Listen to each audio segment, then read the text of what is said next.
Avtorske pravice, katerih meje na spletu bledijo, so za avtorje, ki od svojega dela živijo, še kako pomembne.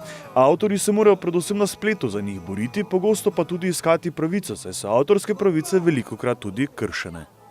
Avtorske pravice so mogoče malo bolj akutne, če se tako izrazim, na področju filma in glasbe, kjer je malo več piratstva. Na področju knjige so mogoče nekoliko manj. Na področju knjige je pač to stvar pogodbe med avtorjem in založnikom, ker se pač opredelijo pravice, kako dolgo so, za kakšne naklade, in to je potem tisto jedro. Spravi, ta pogodba uredi te stvari, oba se morata strinjati, založnik in pa avtor, in tu nekih večjih težav vsaj zdaj v Sloveniji ne vidim.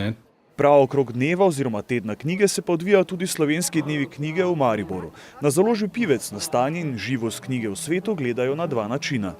Eno je pač stališče naše založbe, mi zelo veliko investiramo v knjige, v njihov nastanek, v njihov izgled, v njihovo opremo, če se tako izrazim, in se trudimo zadostiti založniškim standardom, kot si pač mi predstavljamo, da bi morali veljati.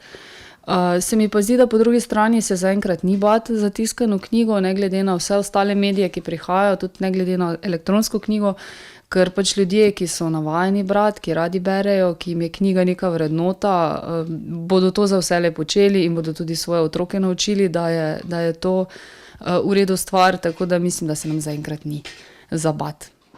Na področju avtorskih pravic in avtorskega prava se po besedah dr. Maje Bogataj Jančič, vodje Inštituta za intelektualno lastnino, ki je raziskovalna in izobraževalna institucija ter deluje na področjih prava intelektualne lastnine, prava interneta, medijskega prava, prava osebnostnih pravic in varovanja osebnih podatkov ter prava javnega značaja, se na področju Evrope v omenjeni sferi marsikaj premika. Trenutno v Evropski uniji poteka velika reforma avtorskega prava.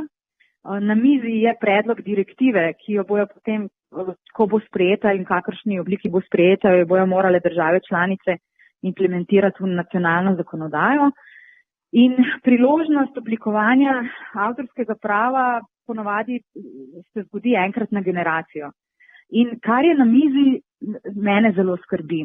Sicer je v dokumentu en kup predlogov novih izjem in omejitev avtorske pravice, tako za text and data mining, tako za izobraževalne institucije, za knjižnice in arhive, kar na prvi pogled zgleda zelo razveseljujoče. Vendar, ko se nekdo kot strokovnjak poglobi v tekst teh izjem, mu v trenutku posivijo lase.